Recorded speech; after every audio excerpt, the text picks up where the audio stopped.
Minha saudação, queridos e queridas telespectadores da Canção Nova. Este é o programa Igreja no Novo Milênio, programa que leva até você testemunhos de vida cristã, fatos da vida da igreja no mundo atual. Nosso e-mail para contato, novomilênio@cançãonova.com. Nós hoje vamos conversar com um casal aqui de Sorocaba, que coordena na nossa Arquidiocese a Pastoral do Acolhimento. O Zé Antônio e Elza já estiveram conosco uma vez e hoje retornam para dar o seu testemunho de vida e falar um pouco também dessa pastoral. Sejam bem-vindos, Zé Antônio e Elza. Bom dia, Dandardo. Bom dia, Bom dia. Muito obrigado. Vamos começar assim, vocês se apresentem um pouco, o Zé Antônio e você, Elza, fala um pouco da origem, o casamento de vocês, a vida cristã, a família, de onde vieram, né? Aí cada um vai tomando a iniciativa. Eu venho de uma cidadezinha muito pequena, chamada Pariquera-Sul, lá no Vale do Ribeira, e cursei a Faculdade de Filosofia, Ciências e Letras aqui em Sorocaba, fiz pedagogia. Depois eu trabalhei muito tempo no INPE, né? São José dos Campos. Lá em São José dos Campos, e acabei voltando para Sorocaba, lecionei, né, algum tempo também na faculdade, quando eu conheci a Elza, né? Então foi um... Era bem jovem ainda. Era jovenzinho. Era meio já maduro, já depois de tanto trabalho, né? Já devia estar na casa dos 30, não? Exatamente. 30 anos. E pouco antes eu conheci a Elza, namoramos e casamos, né? E já tinha, desde menino, você vive na igreja católica, a fé? O meu pai, ele sempre foi uma pessoa muito religiosa. A minha mãe também, minha avó também, eram pessoas muito ligadas à igreja. Eu fui coroinha desde pequeno, estive sempre muito próximo da igreja. Os padres, na ocasião, faziam refeições lá na minha casa. E junto com meus pais, eram os padres que vinham da Alemanha, padres que vinham da Holanda. Missionários. Eram missionários, realmente, pessoas assim, muito, muito boas. Com eles eu aprendi muita coisa, né? Eles tinham uma visão do mundo, assim, mais moderna, né? Então, até acabava essa visão influenciando, né, na nossa formação. Zé, a sua vida religiosa, portanto, foi sempre tranquila? Não houve, assim, grandes rupturas ou crises? Não, realmente não. Como jovem, né, a gente teve altos e baixos, né? Nós temos que ser honestos em relação a isso, né? Eu fui caminhando, a minha caminhada foi feita de tropeços, né? Mas sempre ligado à igreja, né? Sempre ligado, né, à igreja. Elza, sua família, a sua origem. Eu também. Como é que foi encontrar esse companheiro? Eu também venho de uma família católica, sou a mais velha de 6 filhos, né? Tive uma trajetória normal na igreja, primeira comunhão, fiz parte do grupo de jovens, fui por um tempo coordenadora do meu grupo de jovens, fiz faculdade de pedagogia também na mesma faculdade de filosofia. Se conheceram lá? E lá Zé Antônio foi meu professor. Lá Zé Antônio foi meu professor de didática. Então, a gente se conheceu nessa época. Nós estamos casados há 32 anos. Sempre estivemos ligados à igreja, trabalhando na paróquia. Em Pariquera-Sul nós fazíamos parte da paróquia São Paulo Apóstolo. Em Sorocaba nós fazemos parte da paróquia São Paulo Apóstolo. Estamos entrando no ano de São Paulo Apóstolo, né? E foi agora declarado pela Sagrada Congregação para o Culto Divino e dos Sacramentos o patrono da Arquidiocese de São Paulo, né? Que não era, ele era o patrono, o padroeiro do Estado, mas não da Arquidiocese. Foi a festa esses dias muito bonita, mas continua. Então, sempre nós estivemos ligados à vida da igreja. Eu fui catequista durante muitos anos, o Zé Antônio era dirigente de culto, que se chamava lá no Vale, aqui o pessoal fala celebração, né? E sempre estivemos cantando na igreja, sempre. Quando viemos a morar em Sorocaba, fomos participar da pastoral vocacional lá na paróquia. Logo começamos a participar do grupo de canto também. Zé Antônio toca e eu canto. Somos uma dupla caipira, segundo o nosso pároco. Nós somos uma dupla caipira. E hoje nós estamos na Pastoral do Acolhimento, que é um trabalho novo na igreja e que muito nos encanta, né? Muito nos encanta, que muito nos ajudou. Vamos então fazer o seguinte, vocês casaram em 2 anos, em 76. Tem 2 filhos. Temos a Thaís, que vai fazer 31 anos em agosto. Mora na Suíça e mora na Holanda. Ela é casada, o marido está fazendo e o doutorado. Tiago mais novo. E o Tiago é mais novo. Que vocês entregaram para Deus há pouco tempo. Nós vamos falar sobre essa experiência, mas eu gostaria que vocês falassem um pouquinho da pastoral do acolhimento, né? Porque o telespectador vê, às vezes, na porta da igreja, pessoas que acolhem na chegada da missa. Pastoral da acolhida, que tem um sentido também muito forte, né? Sobretudo para pessoas que não são da comunidade, que vêm à missa, ou que chegaram no bairro, migrantes. Então, essa pastoral trata de acolher as pessoas para elas se inserirem na comunidade. Agora, a pastoral do acolhimento é um passo bastante forte no sentido do acolhimento da pessoa que por qualquer motivo procura. Então, vamos falar um pouquinho disso, né? O Zé Antônio pode, então, dizer alguma coisa. O que é a pastoral do acolhimento, tal como está sendo desenvolvida em Sorocaba? A pastoral do acolhimento, ela pretende, em objetivo último, evangelizar. É isso que se pretende. Ela acolhe a pessoa que chega na igreja apresentando alguma dificuldade naquele momento da sua vida. Pode ser uma depressão mais séria, menos séria, pode ser uma descrença, pode ser uma dificuldade de oração, pode ser uma briga... Problema conjugal. Um problema conjugal, uma briga de casal. Pode ser simplesmente que alguém nos procure para rezar. Olha, eu queria rezar com vocês, queria que vocês fizessem uma oração para mim. Por quê? Porque o sacerdote, ele tem muitas atividades hoje, são poucos, e eles têm muitas atividades dentro da igreja. E eles não estão disponíveis a todo tempo para essas pessoas quando há necessidade de atendê-las. E a pastoral do acolhimento está disponível sempre. A toda hora, é só fazer uma ligação, né, e o pessoal atende. Se não atende exatamente naquele dia, ele atende no dia seguinte, né? Ele atende à tarde, se liga de manhã, se dá um jeito, ele atende à tarde. Então, a pastoral do acolhimento pretende ajudar as pessoas a se encontrarem para participarem melhor dentro da igreja, a ter uma vida mais tranquila, a se ajustarem melhor, a caminharem mais tranquilamente em direção a Deus, a ajudar na construção desse reino de Deus. Você disse, a pessoa pode telefonar, é muito comum nas paróquias, inclusive chegar para o padre, a pessoa chega aflita, quantas vezes a gente vê que a pessoa está precisando de uma acolhida mesmo, de um apoio. Né? O padre, se for atender todas as pessoas com a atenção que a pessoa merece e o tempo que às vezes a pessoa precisa, ele não dá conta. Então, eu me lembro que uma vez encaminhei para vocês uma pessoa que estava necessitada e esse acompanhamento durou quase 1 ano. Né? Como é que é isso, Elza? É um acolhimento, portanto, não só naquela hora, há uma continuidade. Na verdade, é um caminhar, que nós chamamos de 7 passos. Sim.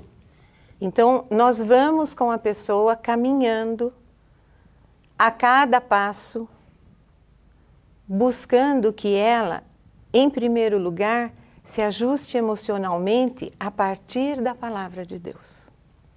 Então, nós trabalhamos a fé, na sequência dos passos, né? A fé, o amor de Deus, os valores verdadeiros, a autoestima, a busca da santidade ou luta contra o pecado, o perdão e o uso dos dons. Cada pessoa caminha conforme lhe é possível. Então, aqueles que chegam mais abatidos, com depressão mais profunda, levam um pouco mais de tempo para passar por esse processo. As pessoas que vêm só por um problema momentâneo, passam mais rapidamente por isso, né? Algumas chegam com a fé muito abalada. E aí nós vamos revigorar essa fé, porque antes de qualquer coisa é preciso ter fé. Jesus mesmo colocava isso, né?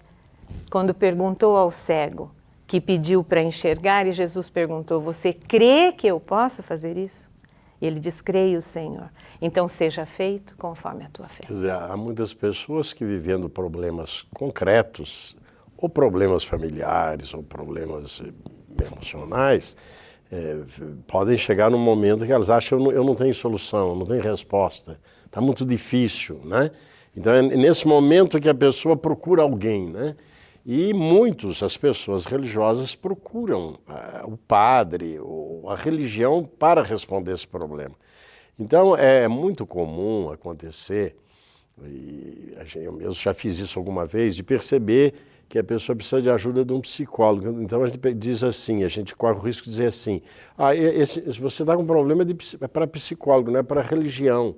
Mas não é bem verdade. Se a pessoa procurou a religião, ela tem uma expectativa de que a religião possa ajudá-la, qualquer que seja o problema. Então, quando vocês trabalham unindo a religião, ou a experiência de fé, com o conhecimento de psicologia.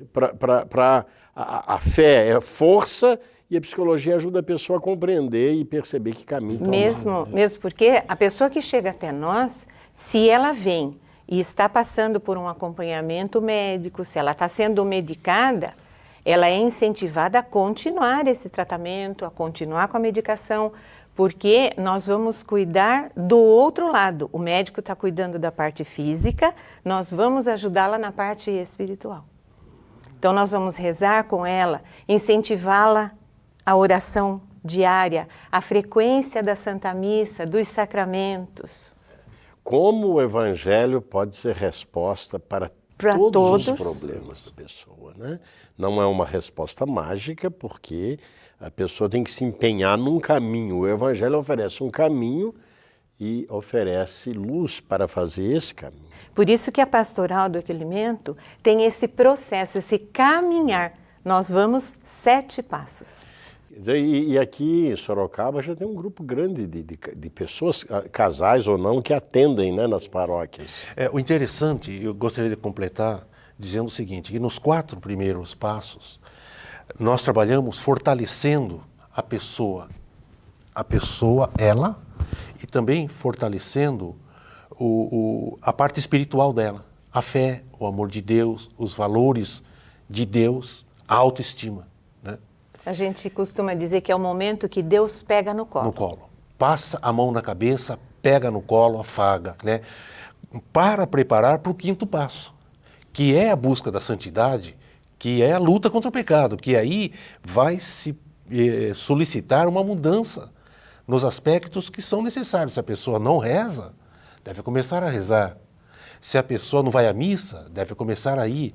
Se ela não comunga, se ela não confessa, né? Se ela não participa da igreja, deve começar a participar. Então, telespectador, aguarde, estaremos de volta dentro de alguns instantes.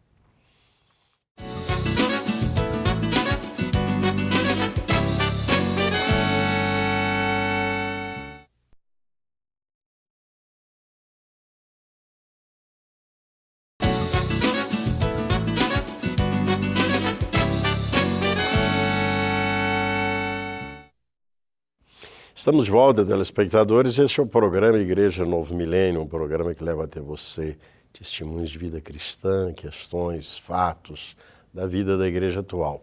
Nosso e-mail para contato, novomilênio@cançãonova.com. Nós estamos conversando com Zé Antônio e Elza, que aqui em Sorocaba coordena um trabalho chamado Pastoral do Acolhimento. Vocês estavam falando, então, dessa acolhida muito qualificada, onde é preciso naturalmente uma boa preparação espiritual e também científica com pessoas que vão ajudando, né?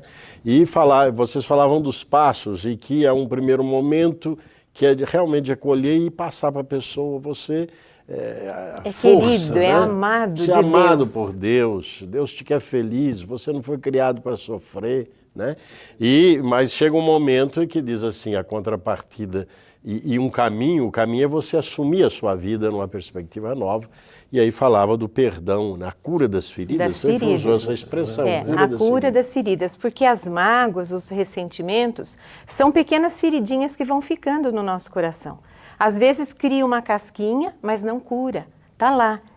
Até tínhamos conversado aqui no intervalo que nós temos que ter um cuidado muito grande com a formação desse pessoal, né? E nós temos um diretor espiritual que é o Frei Patrício. Que é o nosso Frei Patrício, né? No dia 2 e 3 de agosto, nós vamos ter um retiro com ele, né? Onde a gente trata dos problemas, recebe algumas orientações.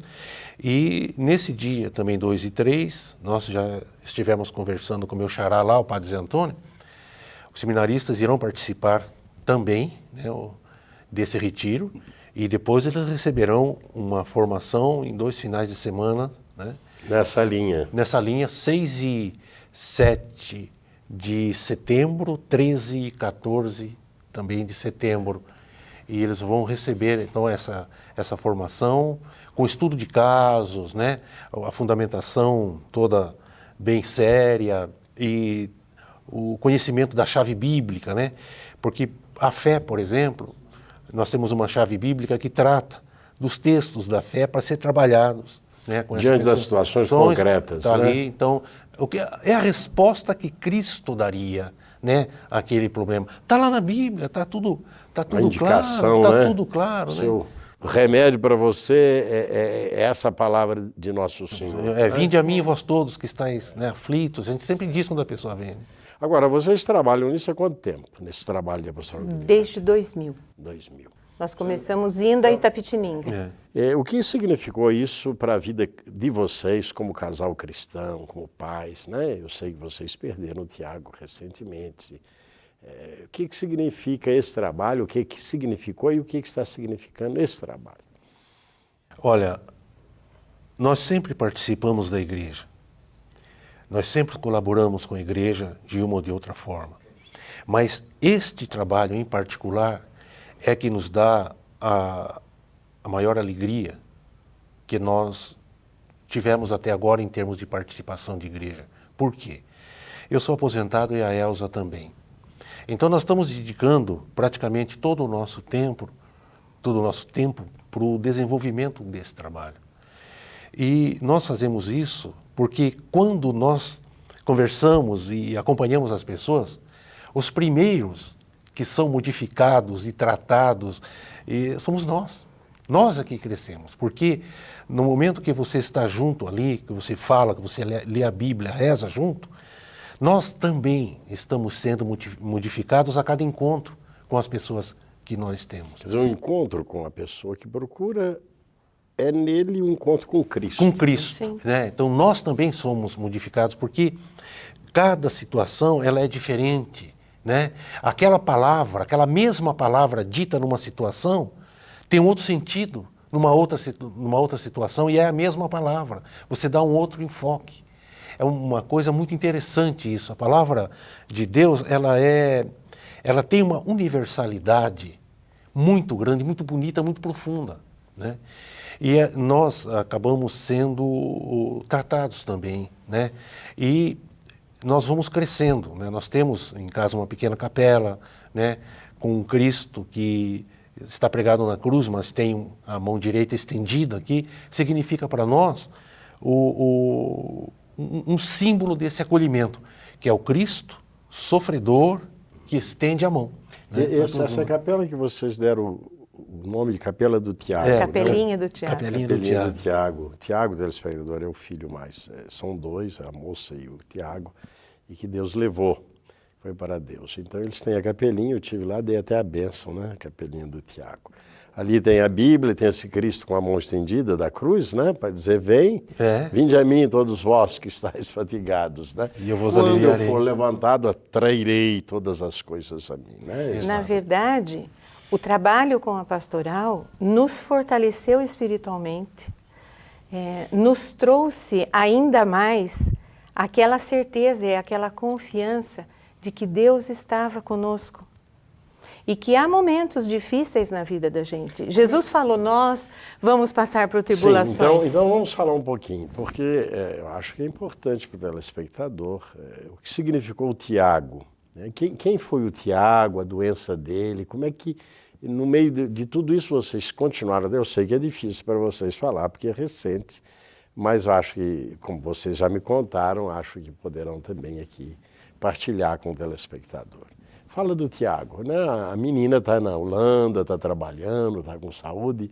O Tiago foi um menino que sofreu muito e que lhes trouxe também, naturalmente, grande sofrimento, né? Mas muita alegria pelo que vocês contam. O Tiago, ele era um menino, desde pequeno, diferente, né? O Tiago tinha o olhar voltado para as outras pessoas. Desde muito pequeno. Existem muitas histórias até engraçadas com ele pequenininho, né? De ver o trabalhador da Telesp lá em cima cuidando no poste e o outro aqui embaixo e ele com 4 aninhos chegou. Você não tem vergonha de ficar aqui embaixo sem fazer nada e o seu amigo trabalhando lá em cima? Ele tinha 4 anos e já tinha esse olhar, né? Era comum ele sair de casa com uma roupa e se estivesse frio, ele voltar sem o casaco, porque tinha encontrado alguém que não tinha casaco. Né? Isso menino ainda. Isso menino pequeno, né? Isso pequeno. À medida que ele foi crescendo, era um menino muito orante, lia a Bíblia, em muitos casos, às vezes até citava passagens da Bíblia para nós em momentos que precisávamos, né? Que nós não lembrávamos daquela passagem e ele trazia. Então, isto veio com ele pela graça de Deus. O interessante, eu acho, um depoimento, eu era diretor da escola onde ele era aluno, na pré-escola, no primeiro ano, no segundo ano, no terceiro ano, no quarto ano. Ele era o filho do diretor, né? E, vez por outra, acontecia uma briga lá e ele sempre acabava levando a pior. Porque se a criança era menor, ele não queria bater, ele preferia, sabe, deixar por menos. E eu dizia para ele, acho que eu falei, Tiago, eu quero ter o prazer de suspender você um dia para você bater em alguém, né? Ele falava, não, pai, eu não quero, não vou bater em ninguém, não quero isso. Eu falei, Tiago, você precisa se defender, reagir a essa situação toda. Ele falou, pai, eu prefiro o diálogo. Ele dizia para mim, pequeno, eu não quero ser um menino rancoroso, ele falava para mim. Ele falou, usou essa expressão, uma vez rancoroso. Nós dissemos. Se alguém bater em você, você tem que bater nele também. Você tem que reagir. Aí ele falou, você quer que eu seja um menino rancoroso? Então, eu devo ter sido o único diretor, né, que mandou, né, sugeriu ao filho que fosse suspenso, né, porque falou, eu quero ter o prazer de suspender você um dia, porque você brigou, né, etc. Conclusão, em nenhum momento, né, ele sempre defendia os pequenos, e se o maior vinha para cima dele, ele não reagia.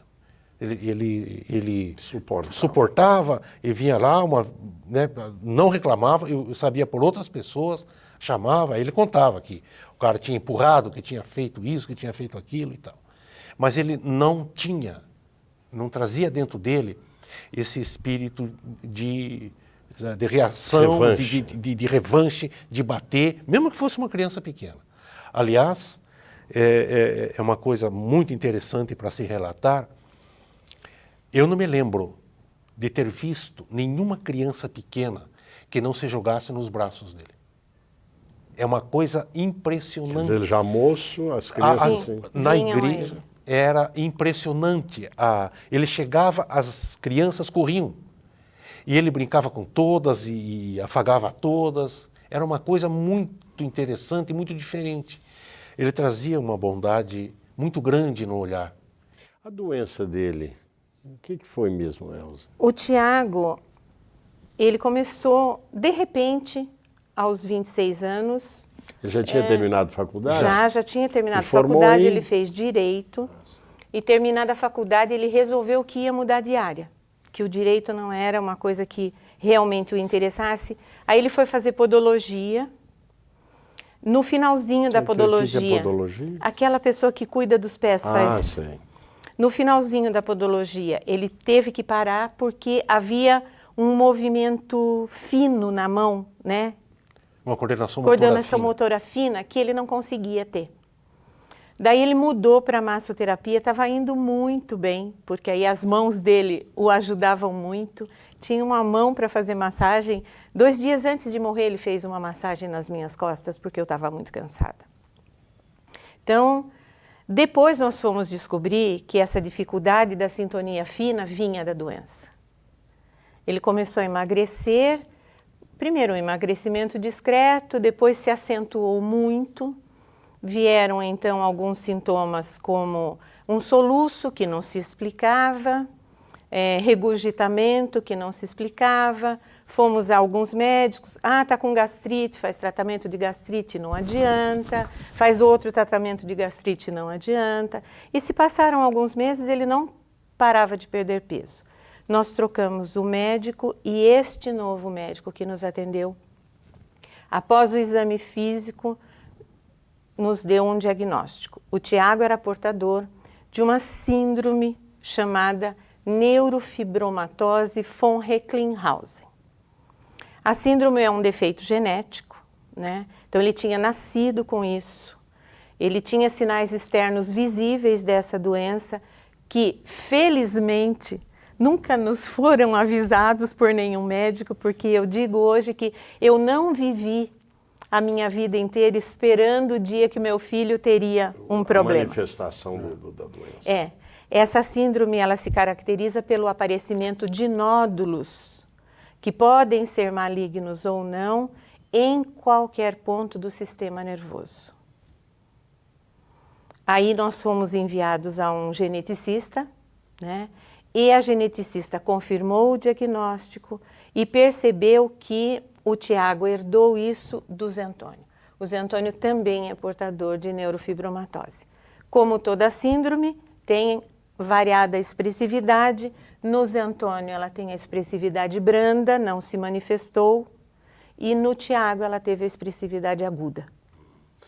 Implicava muitas dores, isso? Não. Só emagrecimento, perda de agilidade física. Com o diagnóstico do Dr. Rodolfo, nós fomos encaminhados a um pneumologista, a um neurologista e um gastro, né? Terminados todos os exames, ressonâncias, tomografias, se constatou um tumor no tronco nervoso central. Nós vamos interromper, fazer um intervalo, depois continuar a descrição de como foi viver essa experiência no Tiago em vocês. Telespectador, aguarde. Estaremos de volta dentro de alguns instantes.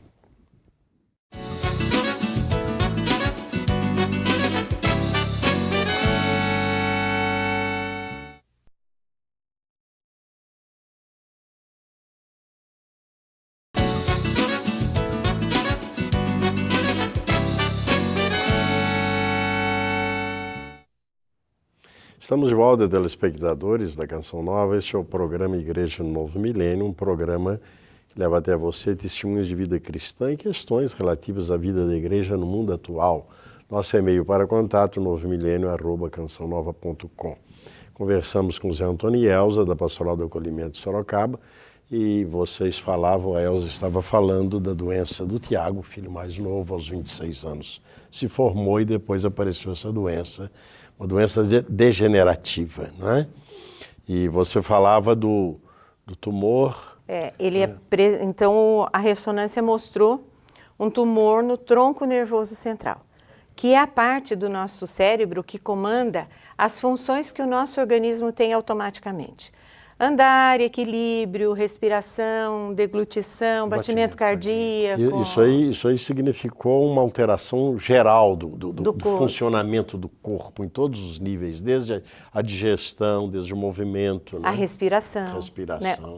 A função pulmonar começou a ficar comprometida, então ele juntava muita secreção, precisava constantemente estar limpando o pulmão dessa secreção. E como esse tumor estivesse crescendo, o neurologista acabou fazendo a opção de irmos para uma cirurgia.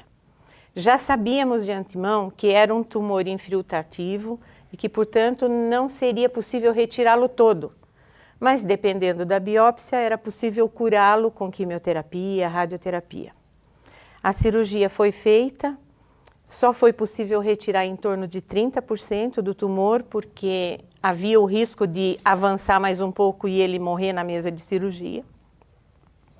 E feita a biópsia, foi diagnosticado um tumor não compatível com quimioterapia.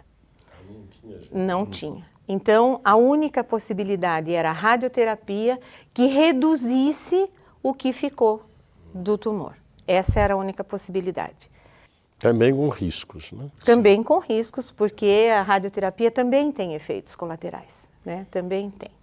O tratamento de radioterapia foi feito, mas ele continuava piorando. Ele continuava piorando até que ele foi internado com uma broncopneumonia e, como consequência, né, o pulmão estava comprometido. O pulmão não funcionava direito, né? E não que o pulmão estivesse doente, mas Sim. o cérebro não mandava o comando para o pulmão funcionar. E a deglutição cada vez mais comprometida também. A dificuldade para engolir era muito grande, ele engolia e pequenas partículas iam para o pulmão, então as coisas se complicaram um pouco. Foram 32 dias de internação no hospital. Do começo da doença até a partida dele, quanto tempo deu? 6 meses. 6 meses. Exatos 6 meses. Como é que foi a reação dele e a de vocês no confronto com esse problema que vocês sabiam ser grave, né? O Tiago teve uma reação muito interessante.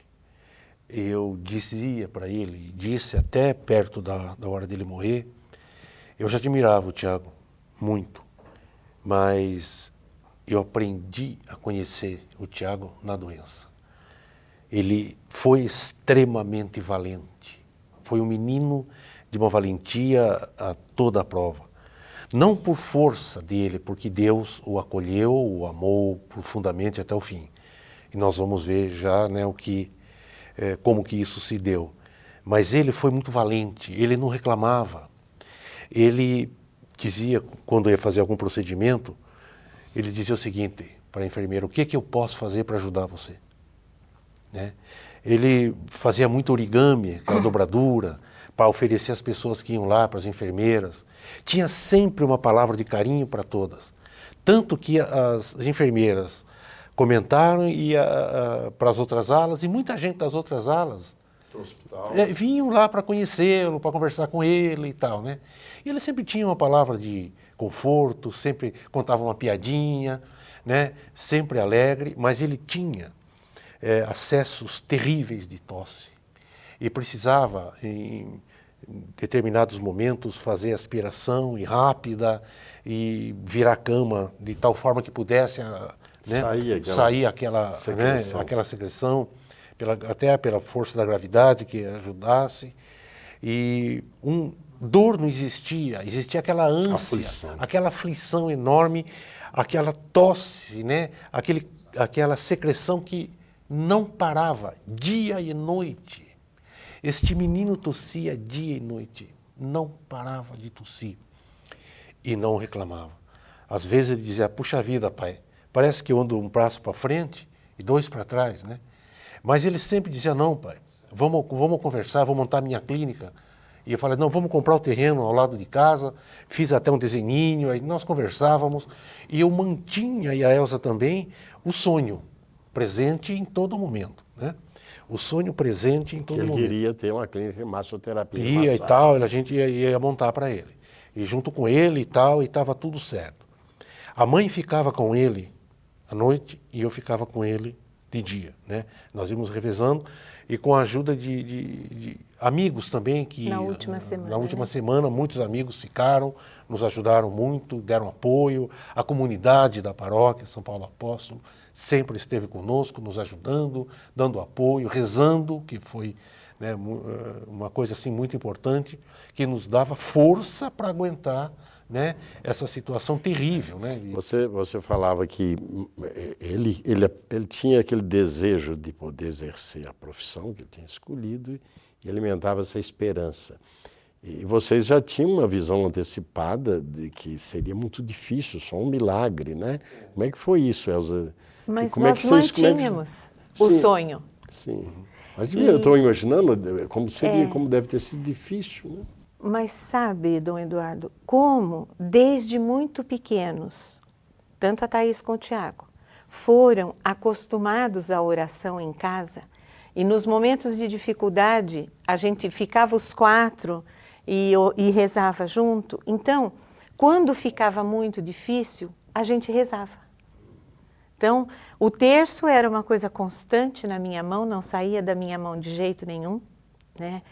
E durante a madrugada, enquanto ele dormia, eu rezava. Isso no hospital, né? No Você hospital. ficava ali ao lado da cama. Né? Enquanto ele dormia, eu rezava. E ele acordava muitas vezes ao longo da noite. Um pouco aflito, né? Com aquela respiração difícil, precisava limpar o pulmão e tudo mais. E Zé Antônio também rezava bastante com ele durante o dia e conversávamos. Vocês, em algum momento, pediram a cura a Deus? Olha, é uma Nós coisa interessante. pedimos. Isso aí. Nós pedimos a cura dele, mas pedimos, em primeiro lugar, que fosse feita a vontade de Deus e não a nossa, né? Porque nós sabíamos que a situação era difícil, mas colocamos em primeiro lugar a vontade de Deus e não a nossa. Porque aconteceu assim. Quando, depois de muita dificuldade, ele conseguiu fazer uma ressonância magnética, uma segunda ressonância magnética, para saber por que ele não melhorava e tal, o médico me chamou numa manhã, com o resultado dos exames na mão, e disse o seguinte: pai, o tumor, apesar de todas as 27 aplicações de radioterapia que foram feitas, cresceu. Apesar da radioterapia, ele cresceu. Seu filho vai morrer. Não há nada mais que a gente possa fazer. O tumor já era maior do que antes de ser operado. Eu respondi, naquele momento, a única coisa que me veio à cabeça foi: louvado seja Deus. Porque se essa é a vontade de Deus, né, e se nada mais a gente pode fazer, louvado seja Deus. Agora, como é que o Tiago foi percebendo, e se ele percebeu, e como vocês relacionavam com ele nesse momento? Então, o Tiago, num primeiro momento, nós dissemos para ele que a ressonância magnética tinha dado tudo bem, que era uma questão só do pulmão dele reagir. É lógico que ele sabia que não era exatamente essa a verdade. A pessoa vai percebendo. Vai percebendo. Né? Então, ele dizia para nós, então é só ter mais um pouco de paciência. Então, é só ter mais um pouco de paciência. E assim nós fomos caminhando. Mais ou menos uma semana antes do Tiago morrer, exatamente uma semana antes do Tiago morrer, numa quarta para quinta-feira, 14 para 15 de fevereiro, o Tiago acordou assustado durante a noite. Mãe, eu falei: o que foi, meu filho? Eu tive um sonho muito estranho. Um anjo de cara triste me disse: Tiago, se prepare, sua hora está chegando. Mas eu não quero morrer, mãe. E aí, Zé, você lembra disso? Zé? Aí quando eu cheguei de manhã, a Elza me falou, nós já sabíamos que ele ia morrer, né? E nós, obviamente, jamais contaríamos a ele isso, mas diríamos a ele, né, que ele iria morrer. E eu fiquei impressionado com aquilo, porque já pensei, né? Falei: puxa vida, nós não vamos contar para ele, mas será que Deus vai contar? Né? E vamos tomar pé dessa situação. Conversei com ele, né? E falei, não, Tiago, esse sonho a gente tem mesmo, né, a gente está com medo, coisas assim. Eu só né? gostaria de completar uma coisa Sim, com tá relação bom. a esse momento, porque foi um momento muito especial. Então eu disse para ele, Tiago, nós temos medo de morrer. Todos nós temos medo de morrer. Você tem, eu também tenho. Nós temos medo de tudo isso que está nos acontecendo. Mas sempre, ao longo da nossa vida, nos momentos difíceis, a gente se juntou, rezou, contou para Deus o que estava no nosso coração e a gente terminava a nossa oração dizendo, ele disse, seja feita a vossa vontade. Eu falei, então, converse com Deus, conte para Deus o que está no seu coração. E ele falou dos planos, da clínica, da vontade dele, né? De continuar vivendo. De viver, trabalhar, né? De trabalhar e tudo mais. Quando ele parou de falar, toda noite antes de dormir, eu rezava com ele o Salmo do Bom Pastor. Toda noite. O Senhor é meu pastor. Nada me faltará. Ainda que eu passe Pelo vale tenebroso. E eu dizia para ele, meu filho, nós estamos passando pelo vale tenebroso, mas o Senhor está nos preparando um banquete lá na frente. Nós vamos chegar nas verdes campinas.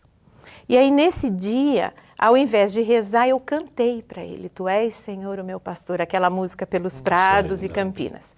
Quando eu terminei de cantar, ele disse, e seja feita a vossa vontade. Olha só.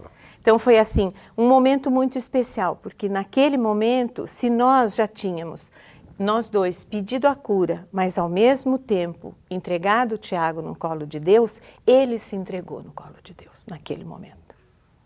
Né? E voltou a dormir.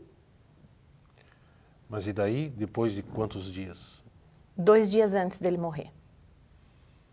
2 dias antes dele morrer. E vocês, você estava à noite e ele de dia. Acompanhando passo a passo, vivendo com ele a passagem dele e ele partilhando com vocês. E nesses últimos dias houve momentos assim mais intensos de união de vocês? 2 dias antes de morrer, ele repetiu o sonho. Mesmo sonho? O mesmo sonho.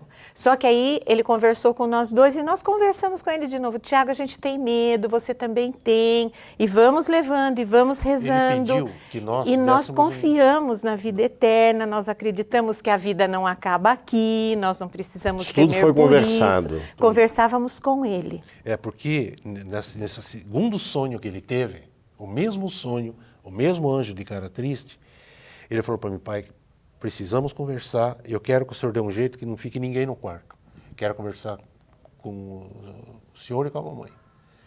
E nós demos um jeitinho, fechamos a porta, ele falou, pai, é a segunda vez que eu sonho com o mesmo anjo, de cara triste. Eu não quero morrer, pai. O que está acontecendo afinal? E nós novamente falamos para ele, Tiago, você está com medo? Nós também estamos com medo, filho. E assim, né, nós vamos lutando, nós estamos aqui juntos, você não está sozinho, né? E dizíamos para ele da presença, né, da certeza que nós tínhamos de Deus ali conosco, de Nossa Senhora ali conosco. Ele era devoto, trazia santinhos de Nossa Senhora na carteira, rezava o terço, né? Então a gente falava para ele, né, nós não estamos sozinhos, filho. Né? Seja o que for que esteja para nos acontecer, nós não estamos sozinhos. Mas ele piorava muito. E na noite do dia 21 para o dia 22 de fevereiro, né, do ano passado, né, de 2007, ele passou muito mal, né? Ele passou mal, de manhã eu fui para casa, logo o Zé Antônio me chamou de volta, porque realmente ele estava... Então nós tivemos uma graça, né? Quando eu cheguei no hospital de volta, ele com dificuldade sentou-se na cama e abriu o braço. Mas tem um detalhe importante antes. E quando a Elza foi embora, ele foi tomar banho já com aquele torpedo de oxigênio e tal. Foi um banho até mais rápido, ele estava muito mal. E ele voltou, eu amparando, né, porque ele não conseguia andar, por causa ele desequilibrava. Ele olhou para mim e disse, pai, hoje a moeda vai ser lançada. Eu falei, Tiago, puxa, né? Você está me dizendo isso por quê, filho? Como a moeda vai ser lançada? eu entendi o recado que ele quis me dar, como ele disse, hoje as coisas irão acontecer, né? Falei, não, Tiago, não fale assim, filho, nós estamos aqui juntos e tal. Aí ele ainda levantou assim de pé, bateu a mão no meu ombro e fez assim, hoje, pai. E deitou. E daí para frente, ele foi piorando, piorando, piorando, e eu liguei para a Elza e nós fomos lá e ele foi piorando cada vez mais. Mas quando eu cheguei, ele sentou, abriu o braço, me abraçou. E nós ficamos um tempo enorme abraçados. E pudemos dizer um ao outro o quanto nos amávamos, o quanto eu pude dizer quanto ele era especial.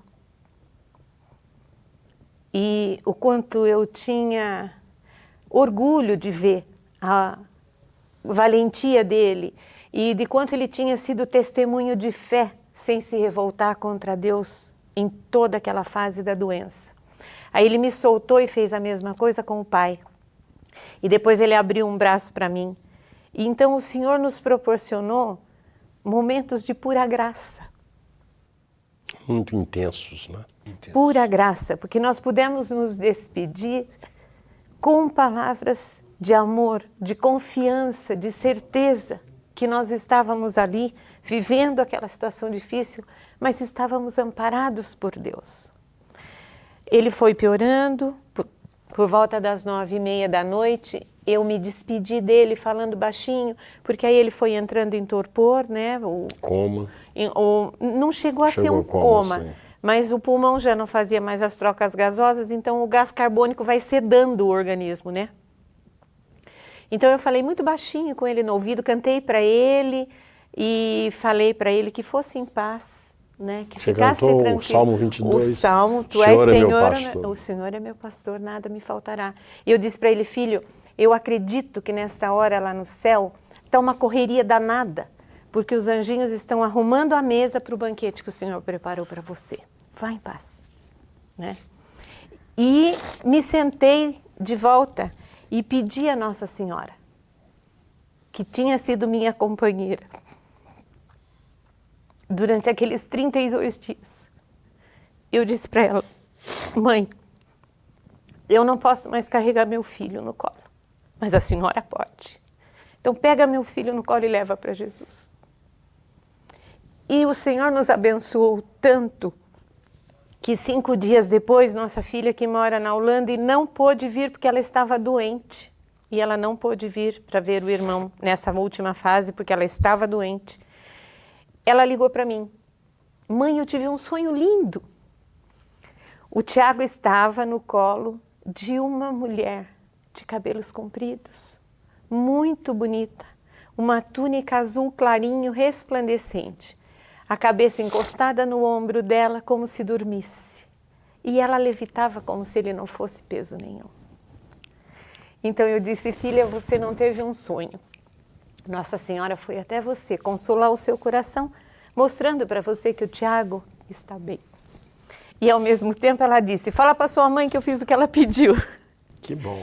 E sem esta certeza, Dom Eduardo, de que o Tiago está nos Verdes Prados. Maravilha. Vocês assistiram ao último momento dele, portanto, com outras pessoas? Sim, quando ele piorou mesmo, a notícia correu rápido, né? Então, assim, as minhas irmãs, alguns sobrinhos, o pessoal do nosso círculo de casais, que esteve conosco em oração, e alguns conosco quase que todos os dias, aquele casal que ficou conosco até desmarcou uma viagem que faria para ficar conosco no hospital, revezando. O marido ficava com o Zé Antônio durante o dia, a esposa ficava comigo durante a noite. Na verdade, nós estávamos no quarto, além de Zé Antônio e eu, mais de 20 pessoas em oração. Comunidade entregando um membro seu ao céu. O nosso tempo terminou aqui, pena, mas eu queria dizer que o programa foi uma bênção, um depoimento de vocês. Não sei se o Zé Antônio quer dizer ainda alguma coisa. Só queria completar o que a Elza relatou, dizendo o seguinte, no mundo, na vez de ter aflições, coragem eu venci o mundo. Acontecerão noites escuras para todos nós, dificuldades. Mas quando Deus está conosco, né, a cruz nossa, ela fica muito mais leve. Que venha sobre vocês, sobre todos os telespectadores, a bênção de Deus Todo-Poderoso, Pai, Filho e Espírito Santo. Amém. Esse programa volta ao ar domingo próximo às 7 da manhã, se não houver programação especial da Canção Nova. Até a próxima segunda-feira, se Deus quiser.